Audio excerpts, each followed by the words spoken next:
have found us. More podcast, where we want you to know God more deeply, find lasting freedom, discover your destiny and make an eternal difference. Now,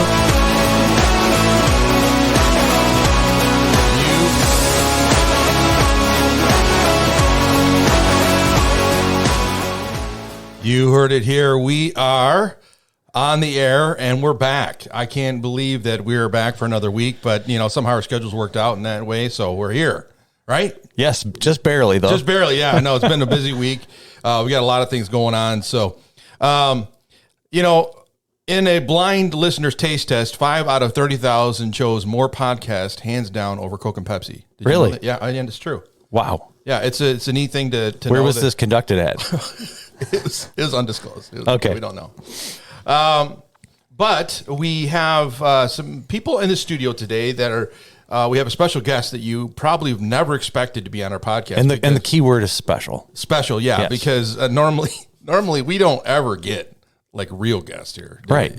So. Are you going to go through like a whole list of his bio and all the places? I got some good stuff on here. Okay, but let me just do the introductions that we normally do.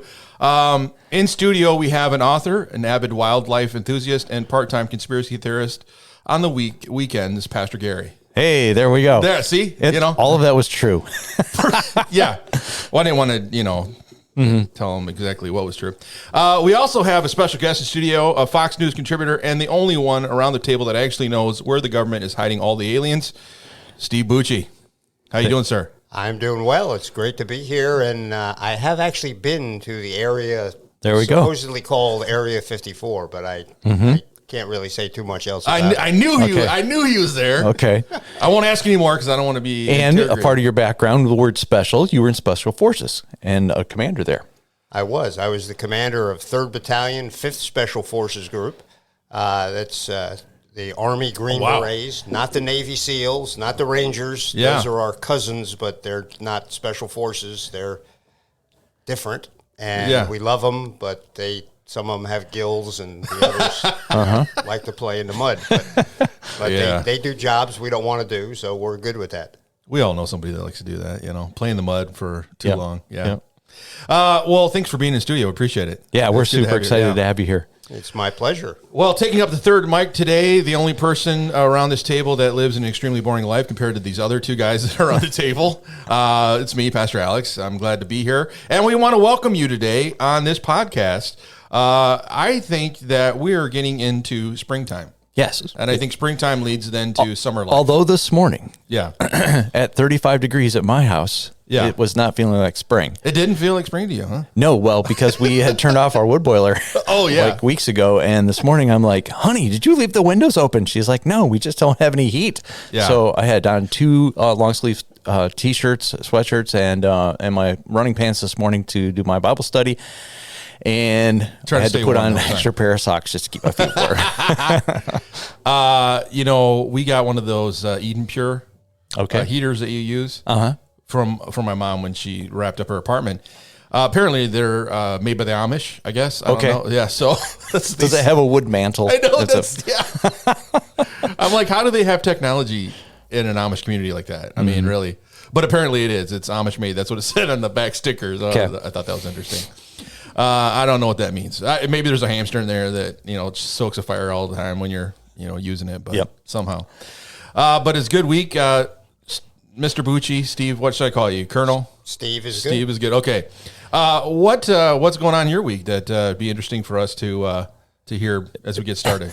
Just a lot of busyness as the school year gets wrapped up. We have an exchange student from South Korea living with us, and he's going to graduate and go off home for the summer and then come back to Liberty University.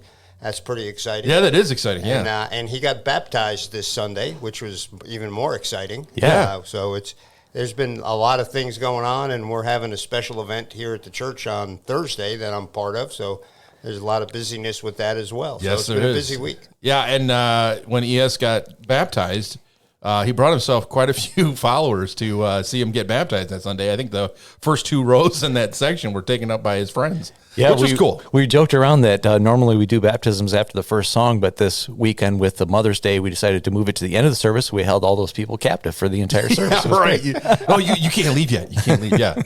Yeah, they're probably waiting for it to happen at some point. Okay, the second song. Here we go. No, not yet. Baptisms have been really exciting. I think last Sunday we did probably about 1,500 people baptized or something like that. It was pretty high. In the second service. I mean, it was. Yeah, we had a line going out the door, basically. Yeah, it was pretty fantastic. Yeah, it was good. Well, as I said, springtime is approaching, and then we're getting ready to move in the summer. So it occurred to me that oftentimes we get stuck in a rut as we approach the summer months, and we seclude ourselves to the usual beach activities and the same old barbecues that we've done every year. But little did our listeners know, as I was doing my research for this week, there are places in our state that could change your life if you gave them a chance. Really? To break up the monotony of a usual summer of going, barbecuing hamburgers and hot dogs and just hanging out at the beach, which is fun, but it gets boring after a while. So I come up with a few places that you might want to put on your destination roster for this year. Okay. So I'm ready. You got your pen and paper out ready to write these down? Okay. So the first place I think that we should talk about, and I think we should have people go and check out, is pretty interesting. It's the Dinosaur Gardens Prehistoric Zoo in Ossineke. I think that's how I'm saying it, in Michigan. I have no idea. I've never even heard of that. Oh, this place is amazing. They may appear to be an old and dilapidated venue, even not even close to what dinosaurs could look like. They put them out there anyways. They're made out of cement and plaster. Okay. Some of the heads are falling off, but it's a good place. However, you don't want to miss the opportunity to take your kids to this amazing place of third grader art. It's stupendous. Yeah. And people, apparently, they have, ready for this? 100 people visit this place every year. 100? 100. Wow. That's what 100 people. And you can walk through the woods that this guy owns, this property, and he's made these dinosaurs out of plaster and whatever else he can find. Wow. And it's just like being. Now, if we were to point to, if we're going to point to the map of Michigan, which is the back of your left hand. Okay, so where is this? I don't know. You didn't look that up? No, it's it's in Ossineke. I'm assuming that's downstate somewhere. Okay. It has to be, because I've never heard of a place like that up here. Right. But it's anywhere that I'm going to share with you is only a couple hours away from our location. Okay. So you can get away for a while. Mr. Bucci there, you could take your grandkids and do some exploration. I have to tell you, though, I wouldn't put the guy down if the dinosaurs are, what he thinks they look like, because that's about as scientific. There you go. Right. Absolutely. They get two bones from the ground, and they say, oh, well, it looks just like this. Exactly. And all the rest of the bones are just guesses. Right. So, you're right. And the skin and the feathers or whatever it is, they just... It's so funny. If you listen closely, they're like, yeah, probably this and probably that, but they're going to sell it off like it's fact. Yeah. Well, what was it during the Jurassic Park movie series? They were saying that dinosaurs actually came from birds, which I always thought that was an interesting stretch. I think the other way around. Was it the other way around? The birds came after the dinosaurs. The birds came. Okay. Yeah. So the dinosaurs, then the birds. Correct. I got to watch the series again. Yeah. Anyways, the birds are in there somewhere. I'm glad you did so well in biology. I know. Yeah. I just showed that video in Spiritual Warfare because they're talking about the Raptosauruses being kind of like spiritual warfare. There's a scene in there. Okay. And I'm watching it and I'm like, I do not advocate for any of this. I said, I just want you to focus on one section of this video, And everybody's like, we all saw it. I'm like, okay, good. Yeah, that's like when I did a spiritual warfare class here at Harbor Lake Christian School, we watched most of the movie Gladiator. Oh, yeah. It's a great picture of that is a good movie. Especially that whole door concept, and they're in the arena and they lock in and then the chariot goes over to the top of them. Yeah. It was great. Russell Crowe in that? Yeah. One? Yeah. That's probably one of his last good movies. Yeah. He hasn't done anything really well. Now you were here when we had a teacher named Mr. Knapp. Yes. Great teacher. Yes. Wonderful. And whenever you'd play a movie, if it would have like a word in there that shouldn't be in there. Yeah. He would warn everyone it's coming, and then he would get up and try to fast forward it, but he would miss, and then he would hit it, and then he would go back and try to get it right this time, and he'd miss it again, and so the kids had heard that word like 3 times. They're like, Mr. Knapp, just get it go. Just let it play. The story I heard was that he would turn on the movie and fall asleep a lot of the time. Yeah, that may have happened. Yeah. Yeah. I remember he taught our Michigan history class when I was here. And a lot of times he would say, okay, I want you to read this chapter. And as we're reading this chapter, all of a sudden we hear, we're like, Is he awake back there? You know, he would doze off. Wonderful man. Wonderful man. Oh, man, he was a good teacher. Yeah. I learned a lot about Michigan history. Okay, so the second thing that I think we should all put on our list to go see is this. Oh, my gosh, this is so funny. The Shrine of the Snowshoe Priest. The snowshoe what? The Snowshoe Priest. Haven't heard of that one. This is a good one. In the UP, of course, in the town of Lands, is where you'll find this shrine in honor of the 19th century Jesuit missionary Bishop Frederick Baraga. He appears aptly prepared for a Michigan winter with a snowshoe in his hand. Okay. And a cross. Yeah. Snowshoe and a cross. Okay. It's worth some pictures. All right. Get the kids standing around the Jesuit priest and have to see the snow. And the snowshoes are humongous. I saw a picture of it. Okay. They're about the same size as he is. Those are called Alaskans. Those are Alaskans? Yep. Well, he had them, and so that's a destination that you should put on your list of things to break the monotony of a summer, right? Typical summer. This is exceptional. This next one is exceptional. Edison's last breath at the Henry Ford Museum in Dearborn is worth to see. The last breath? The last breath. You heard me right. The last breath that Edison breathed, they captured it. I don't know if you've ever wondered how cool it would be to see the last dying breath of one of the most iconic inventors, who was also a Michigander, and an impressive clear tube featuring an LED light to help you see the invisible vapors. Your family will be speechless with wonder. Wow. I mean, can you imagine? You walk... Halitosis right there. I know. I saw the picture, and there's people standing around and going, "Oh, wow, this is," and it's an empty tube. It could be anything in there. But they swear it's his last breath. Wow. I don't know how this is even possible. I when I went to Israel, I tried to bottle up some of the Jordan River, put it in a tube, and I did everything they said, wax it and do all this stuff. Brought it back in about 2 weeks, it was empty. So I don't see how you're going to keep a breath in a tube. I don't know. Good luck.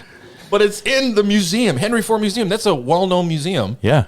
And they have an empty tube out there. Wow. Yeah. Okay. It's kind of like the Emperor's clothes kind of thing. But it would be a fun thing to go take a picture with.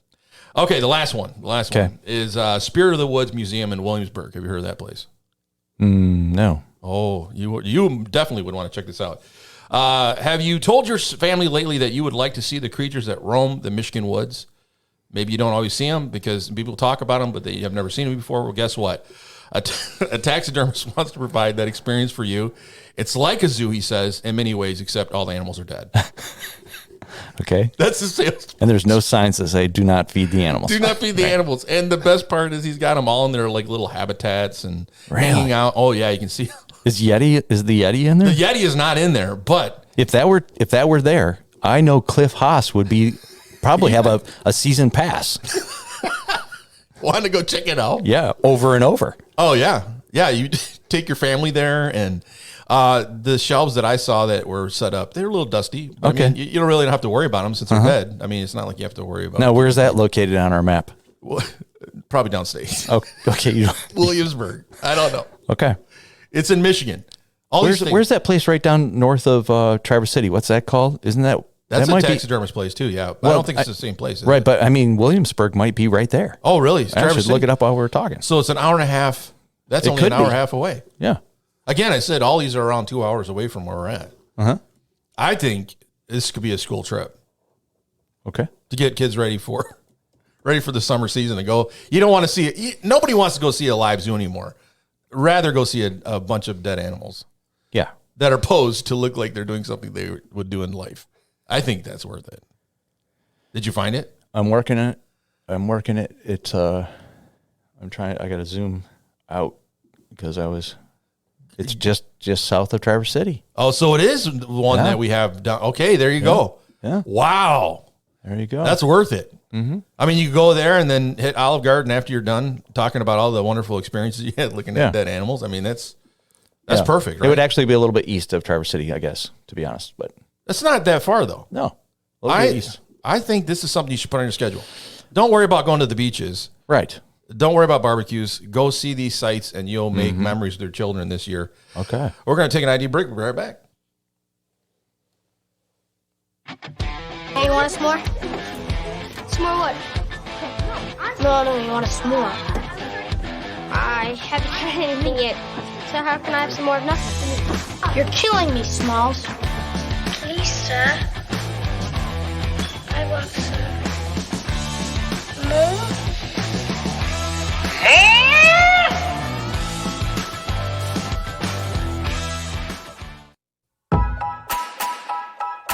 Looking for a go-to eatery that has awesome food?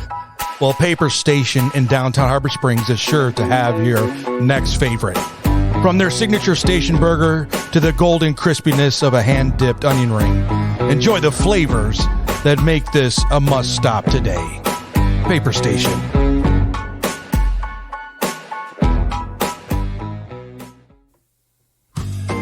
Get Rapture ready with your favorite host today, Pastor Gary and Pastor Alex Norton, as they come to you with information that you need to make it through the times coming ahead and more. Yes, we do. We have Rapture Ready news for you today. We actually have a couple stories that hit the news, which were interesting. Well, let's think about it. We have Iran again in the news, which I don't know if you've paid attention to, but it's there again. This time it's different than what we talked about last week. Last week, Iran was working with other nations to take down Israel. Yeah. Now, a news report from Channel 12 News says that Iran promised the Islamic Jihad $5 million for every day of conflict with Israel. Huh. So I'm pretty sure that's $5 million that the U.S. has provided, but they're going to give them $5 million to attack them. According to Channel 12 News, reports that Iran promised Palestinian Islamic Jihad $5 million every day for the conflict in Israel. The network does not provide a source for the claim.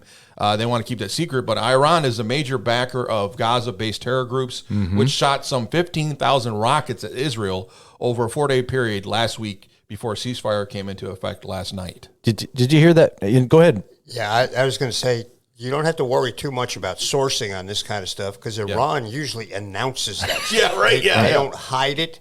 They are over the top public with the fact that they want to destroy Israel and they want to back anybody who's willing to help them in that process. Yeah. It's just horrendous.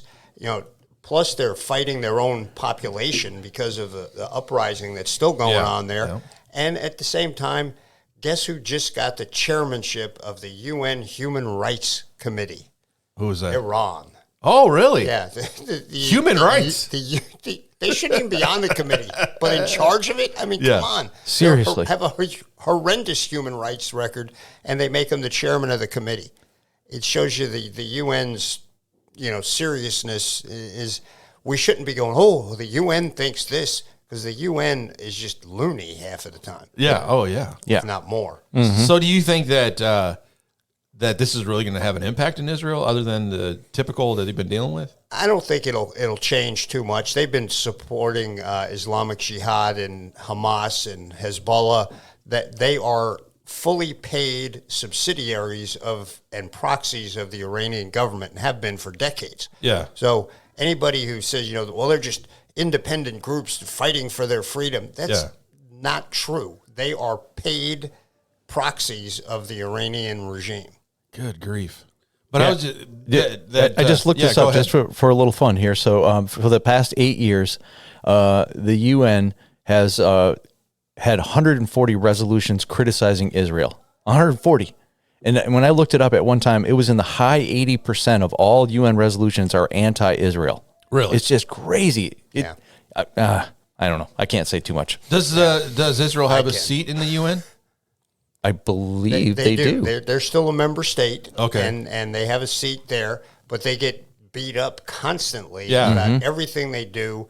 If Islamic Jihad or Hamas or Hezbollah shoots at Israel, doesn't matter how much they shoot, if Israel does anything in response other than bleed, right? Yeah. Then they get vilified in the UN. Nothing said about the original attack, right? But it's the General Assembly, all these different committees, then they start attacking Israel. It's ridiculous. They're the only country in the world who's not allowed to protect themselves when they're attacked. Right. Yeah. Yeah. So just putting it in perspective, 140 resolutions anti-Israel. In the same time, only 68 resolutions against all the rest of the world.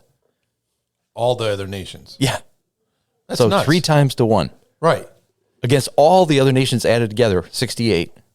And Israel, all they're trying to do is protect themselves right. from the 1,500 rockets that were lobbed at them the whole 15,000 you said. Oh, no. Did I say 1,500? Okay. 1,500 rockets. Wow. 1,500 rockets that were lobbed within a 4-day period before a ceasefire came into effect. Yep.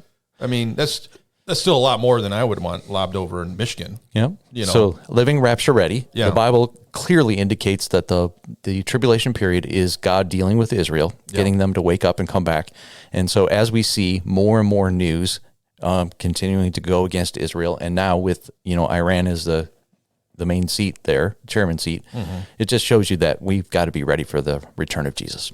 And the interesting thing is more and more Israelis are coming back to the nation regardless of how many rockets are flying overhead. They are talking about that they've had a backlog of trying to process people coming back into the country, declaring it as their citizenship that's there. So that's one thing in the Rapture Ready news. The other thing is U.S. Special Forces conduct first simulation of Chinese attack on Taiwan.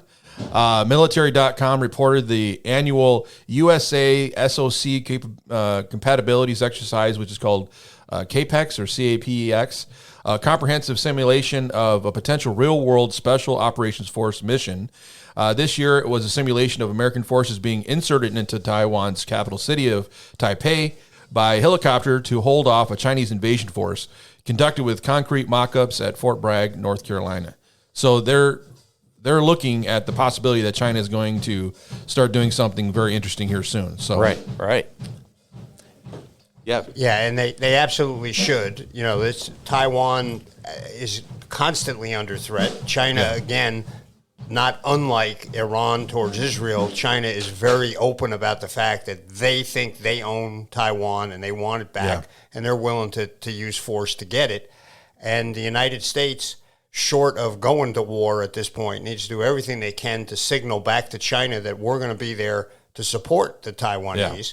And using special operations forces is a wonderful, low-key, but very effective force multiplier to work with the Taiwanese and to help them prepare for this attack that it's probably not an if, but a when kind of situation. Right, yeah.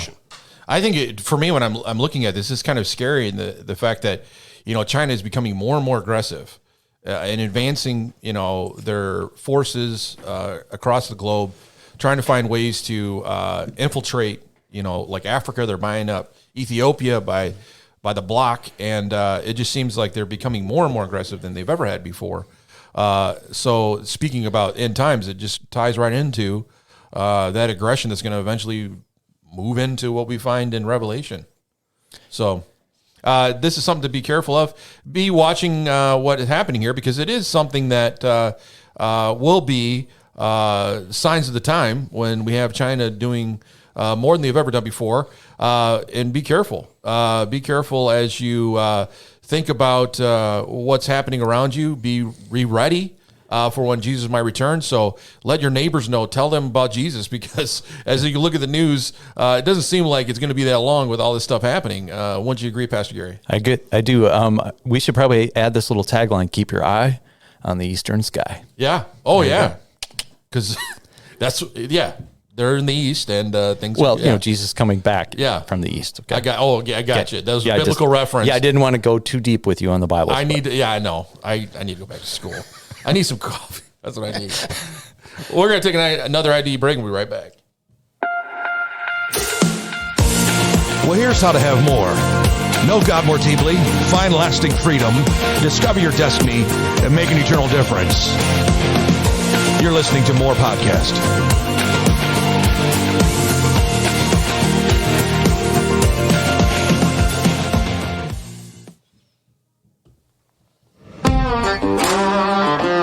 When hiring a contractor to tackle your next housing project, hire someone who knows what it takes to make it exactly how you dreamed it should be. With over 25 years of success, Sean Meyer Construction brings the know-how to tackle new or exciting projects.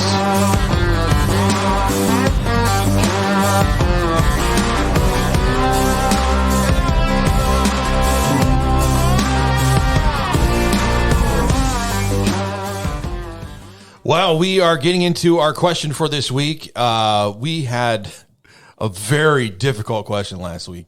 But I thought it was like a tee up. Well, I'm trying to, make people feel better. Yeah, feel better about it. Mary Wood answered it. Linda Murray answered it, and Ben Butnick. He's really trying for that speaker. He's going to be successful. He's going to be successful and get that speaker, which is the awesome bamboo speaker that we have with our ugly mugs on there to smile at you every time you listen to the podcast. Mm-hmm. It's a great gift. But the question last week, this is super theological, so you're going to have to explain it to us a little bit there, Pastor Gary. Okay. It was, what was the first temptation, right? Yep, that's right. That Jesus experienced. Uh-huh. And we actually even asked for the location. Yep. But we did let you know it was in Matthew chapter 4. Right. But what was... Matthew chapter 4. We have, I'm going to go ahead and read it for you. Here we go. We're going to start in verse 3 then. We start at the beginning. And then Jesus was led by the Spirit into the wilderness to be tempted by the devil. For 40 days and 40 nights he fasted and became very hungry. During that time, the devil came and said to him, "If you are the Son of God, tell these stones to become bread." But Jesus told him, "No, the scriptures say people do not live by bread alone, but by every word that comes from the mouth of God." So there's your first temptation. Yep, is to turn the rocks into bread. And that's Matthew chapter 4. Super deep. Yeah. I mean, if you're reading that, you're thinking to yourself, what is the answer? What is the answer? But we just gave it to you. And apparently we have 3 theologians that figured this one out. Yeah. Based off the information that was given to them. I appreciate that. Did we have the person that we were hoping would get it right? Did she get it right? She did. She did. Yeah. Okay, so we got to get her some swag. So she's in the running for the Bluetooth speaker. I'm glad. Yes. That we have. She had her own personal guide to help her get the answer.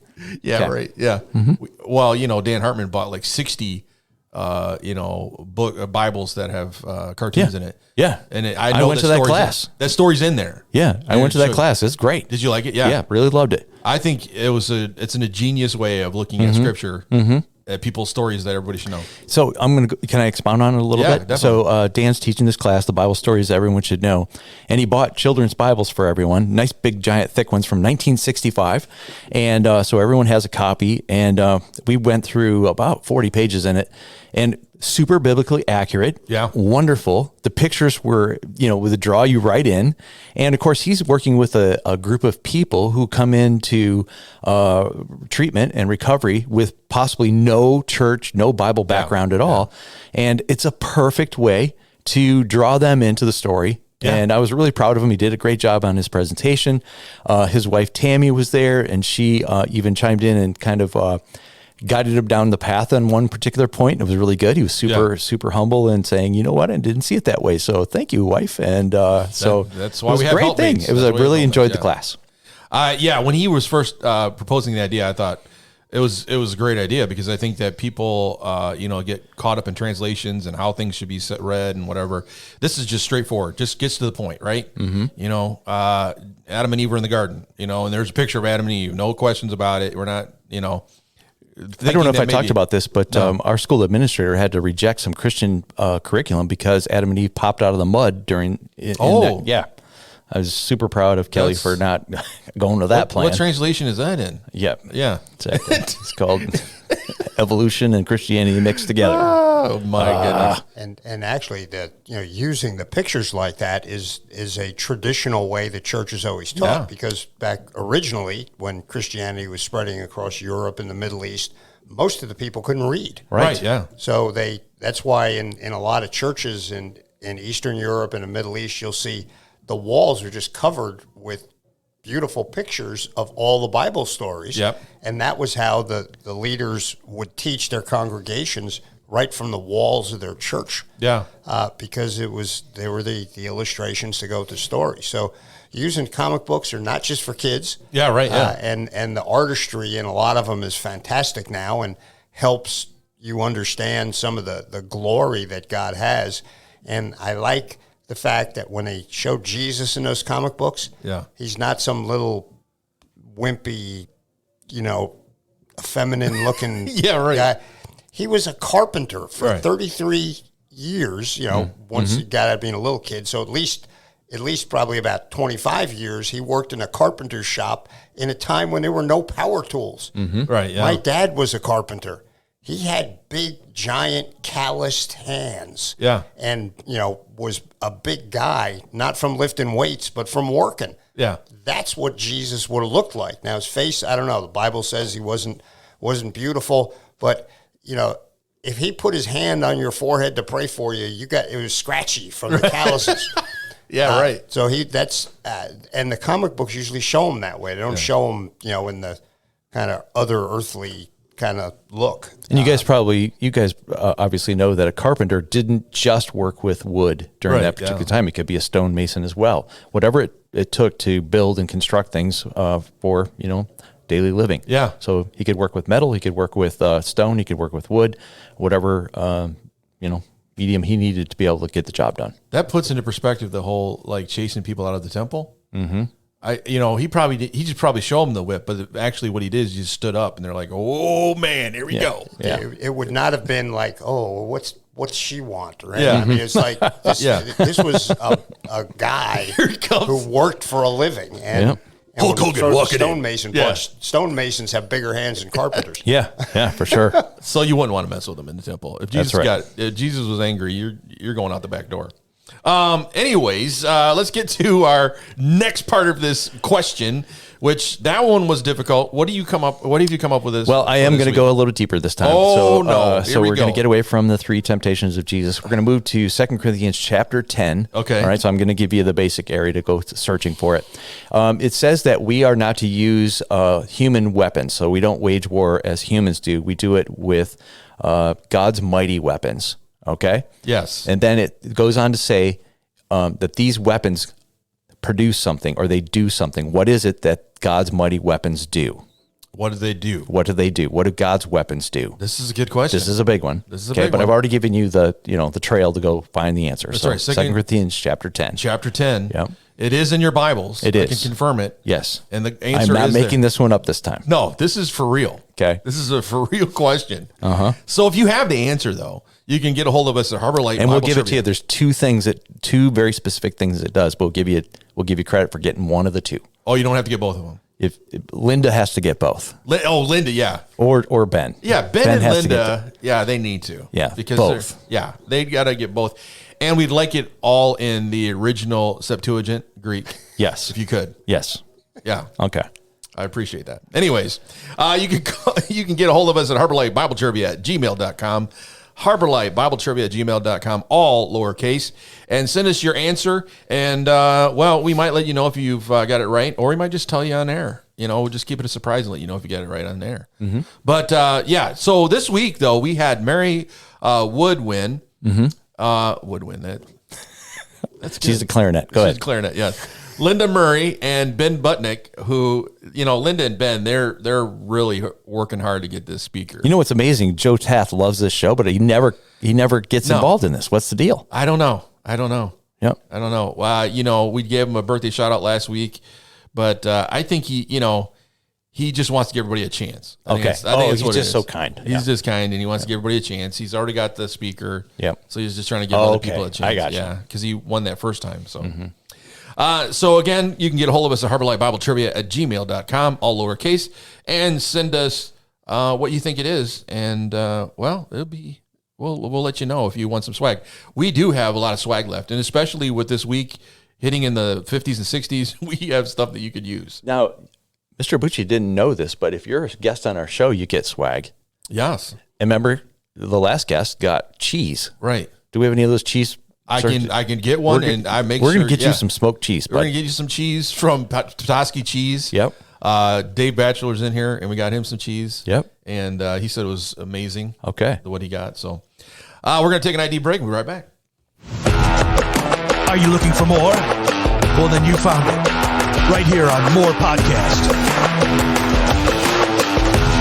Stay tuned.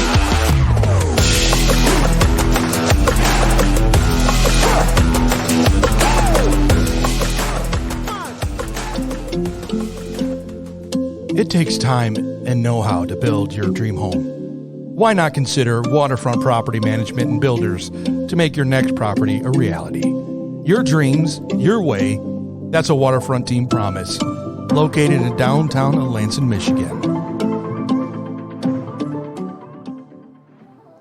Well, we are going to get into our Bible talk today. And last week, we were on week 3 of the new 7-week series on spiritual warfare entitled Suiting Up for Battle. And we kind of know what that's about. It's going to be about what? Ephesians chapter 6, taking on the mighty armor. And that's why we have our guest in the studio here today, Mr. Bucci, with his background in the military. We wanted an expert. I wanted to get some perspective on some of this stuff. Is good. So I'm super excited about being able to have him chime in. It's kind of like being on Fox News and going, we're going to go to our expert in the field. Yep. And so we brought him in. We're going to give him more than 15 seconds. Right, yeah. He's going to have some time with us here. But, it's amazing to think about how just understanding the armor of God is so crucial to our health and advancement in the kingdom. And when we don't use it, we don't utilize it, how vulnerable we are to the influence of the enemy and his attacks upon us. Pastor Gary, you got into a few things that were very interesting. We talked about the unseen world. And can you give us a little insight into that whole idea of what the unseen world is that we've been talking about? Yeah. So as humans, we have been created to kind of be connected to this very, level of creation with our, senses. But there's an entire spiritual world that we don't get to see necessarily, unless he pulls back and gives us a little sneak peek of it. And because of that, because we're so connected to our senses, 60% of self-proclaimed Christians don't even believe that Satan is real. He's a real created being, and they just think that he's just kind of some kind of a symbol for evil. And so we're trying to help people understand that there is a real spiritual world, and just as real, or actually even more real than the world that we're living in here, and that we need to be ready to be successful in our engagement with the demonic forces that are coming against us constantly. One of the questions, I'm doing spiritual warfare on Wednesdays, and one of the things we talked about was that we can pray for the sensitivity to see the unseen world. God gives us that ability if we're willing to look for it and seek it. What are some ways that we can begin to move in that direction? I know we talk about praying for it, but what are some other things that we can start instilling in our lives to basically decipher between the two and understand that it's there? Well, I think it's really important to be able to have the Holy Spirit in your heart, obviously, and he begins to transform your thinking. And actually, the Bible says He'll reveal mysteries to us. We'll be able to see what kinds of things are happening there. And so, by seeking and drawing close to God, He promises He'll draw close to us. And a part of that drawing close then gives us insight. We can't always see, tangible stuff that's happening in the spiritual realm, but you can see the evidence of it, right? And I think, with Colonel Bucci being here, we don't always get to see the special forces, but we can see the results of what they are doing or doing and not doing. Can you give us any insights on how, we get a chance to engage with the spiritual realm? Yeah, this fight in the spirit is real, and it's anybody who's felt attacked, who felt like the world was coming in around them. That's what's going on. Now, sometimes we make bad decisions, and that's a part of it too. But we do have an active enemy out there who wants us to fail, who wants us to stay apart from God, and he will operate against us in order to do that. And we have a responsibility once we come to Jesus and have him living in us and have the power of his Spirit available to us. We have a way to fight back. Yes. Yeah, so and we can do it. And you don't have to be a special forces guy to do that. You don't have to be a judo master or a modern day samurai to do it either. But you have to understand what the weapons are that God has given us, the offensive weapons to go against the enemy, but also the defensive weapons. And in God's word, in Ephesians chapter 6, God gave us, through Paul, a great bunch of examples. And people parse it and they try and pick it apart, but in reality, Paul wasn't sitting there trying to give you a historically, perfect definition of the armor of the Roman soldiers, but that was what he looked at in his time period and said, I can use this to get through to people so they understand what God has available to them and what he has provided. And it's a brilliant teaching. Yeah, it is. Paul's he's got a lot of brilliant teachings in his letters. This one, and maybe I think it's particularly brilliant because I'm a soldier and it really resonates with me. I understand it. I understand it historically as well as a Christian. But it's real, and it can be applied and should be applied by every believer when we go into battle, whether it's just your morning prayers for your family and yourself, whether you're a business owner and you're praying for your business, whether you're a pastor praying over your church. We have all those responsibilities, and those are all battles we have to fight. And this particular scripture in Ephesians chapter 6 gives us a brilliant teaching to show us what is available, and then it's pretty evident once you understand what's available of how to use it. Yeah. Isn't it kind of amazing, the conversation we've already been having here today? The Chinese government is in full-on war against the United States, but they're not necessarily, pointing bullets and guns at us at the moment. It's all that hidden and the AI kind of stuff. It's all that kind of stuff that you can't see, which is a really, an accurate vision of what we're seeing here in this part. Yeah, I think that was brilliant what you just said. I mean, there is so much going on, Steve, that we don't always see it and what's happening there. And as Pastor Gary said, there's things that happen behind the scenes, even in our own military, that it's interesting.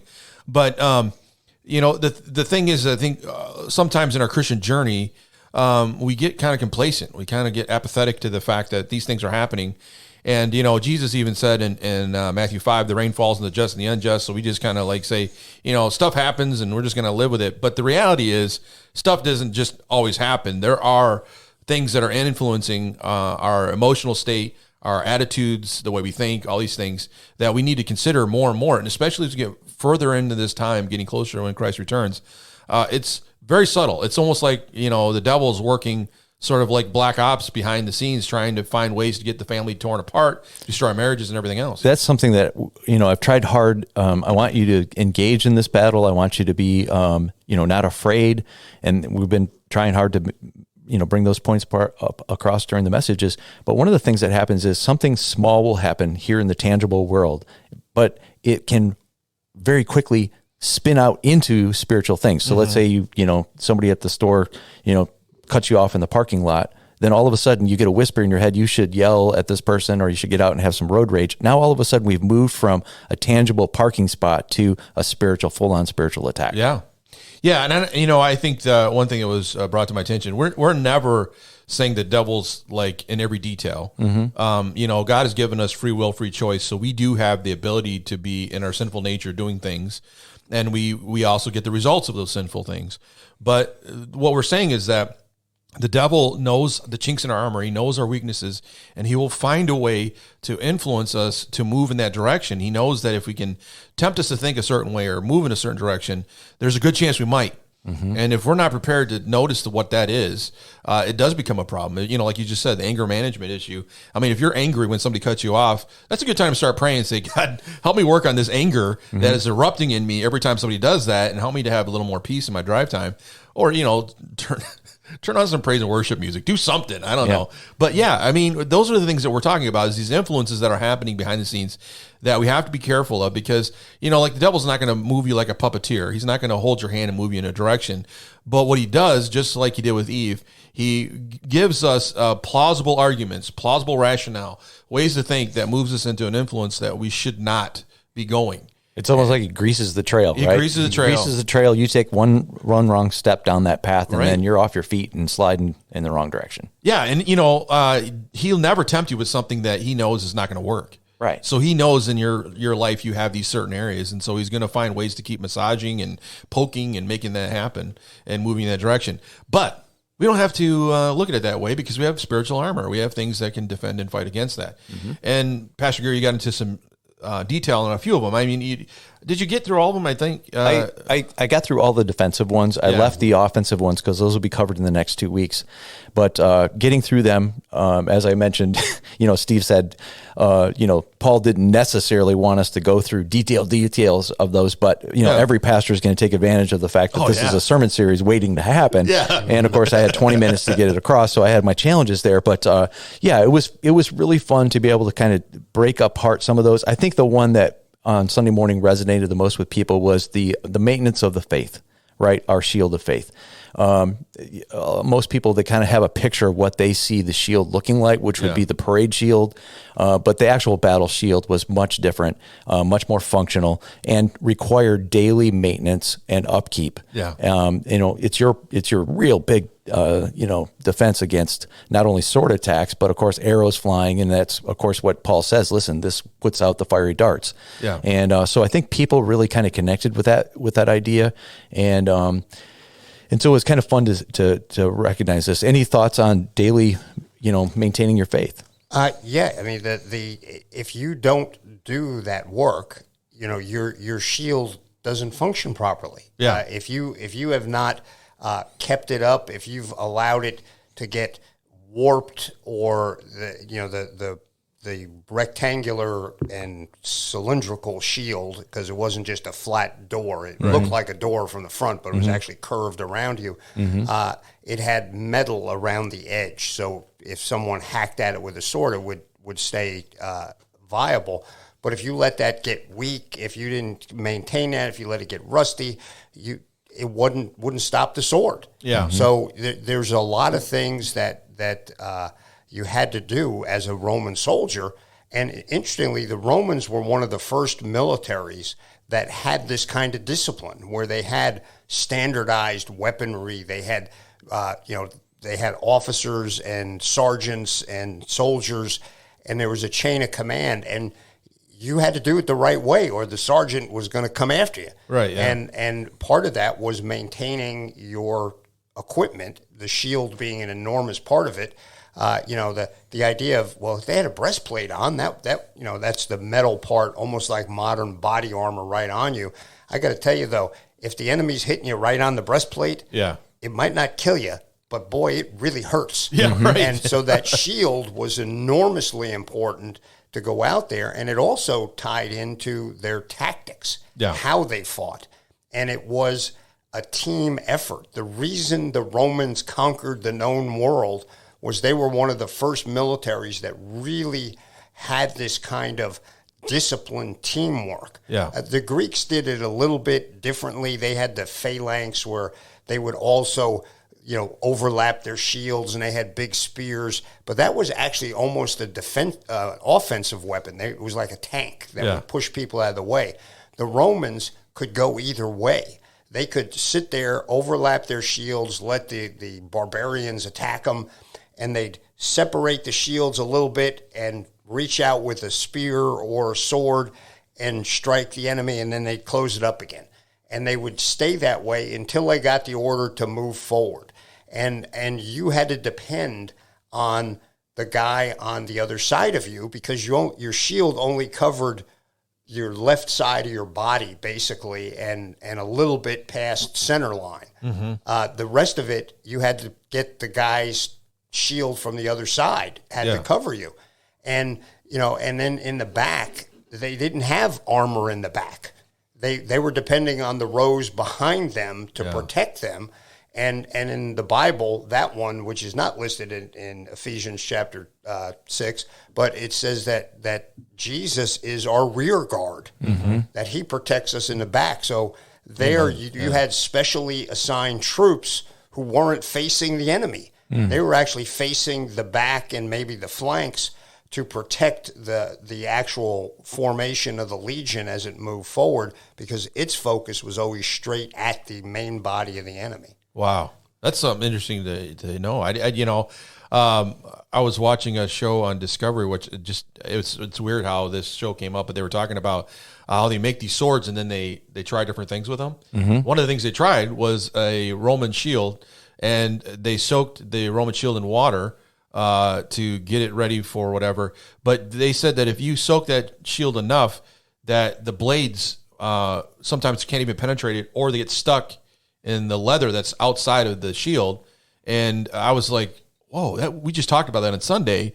But I was like, that's perfect. I mean, if somebody's trying to strike you, it's hard to believe that leather can do that. But yeah, if you get it wet, it became super strong against those attacks. And so, and you have more knowledge on this than I do, but in my studies way back, actually the leather sometimes could be weaved on the face of this sword. So that's where you could get stuff stuck in there when it gets wet.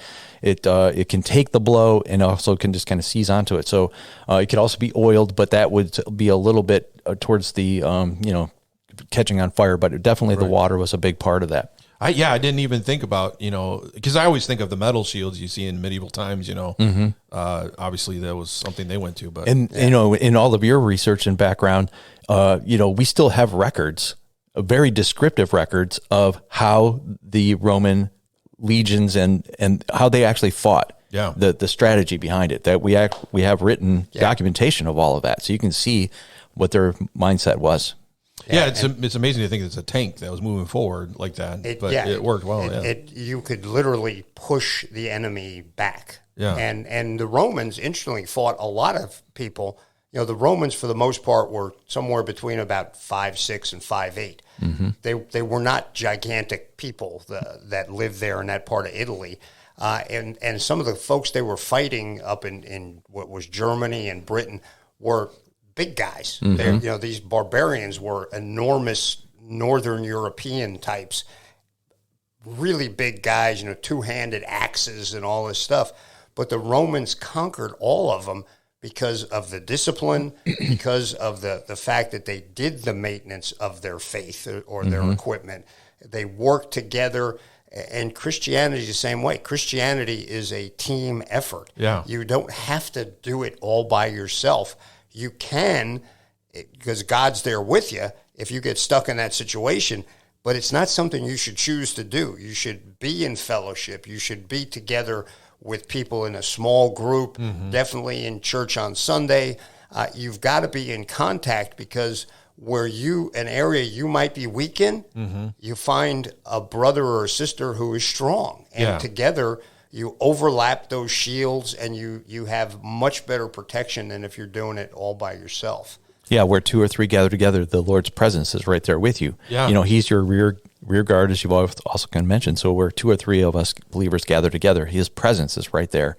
He's also protecting us. So pretty cool stuff. That's really cool. And then you mentioned something in Ecclesiastes one time about 3 cords. Yeah, the 3. I think it's chapter 4, but verse 11. So you got basically you've got a triple stranded cord is not easily broken. It's just going again, speaking about the protection that we're looking for. But I mean, you brought up a good point, that the fact is that in Christian faith, it is not just you, yourself, and I that is serving the Lord. It's not that situation, but we're part of a community, and the community is there for one reason, which is not only to be offensive, moving forward and propagating the faith, but also protecting us from things that we don't see.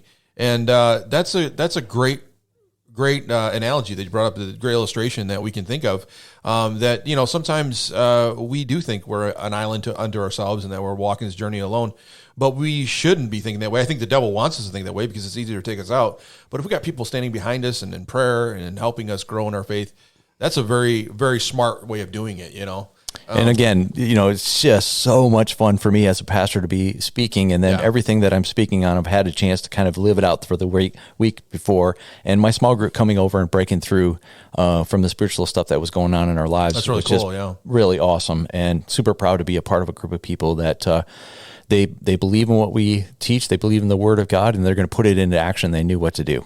I think that was a great illustration of a church coming together and doing exactly what we Steve just mentioned. Yep.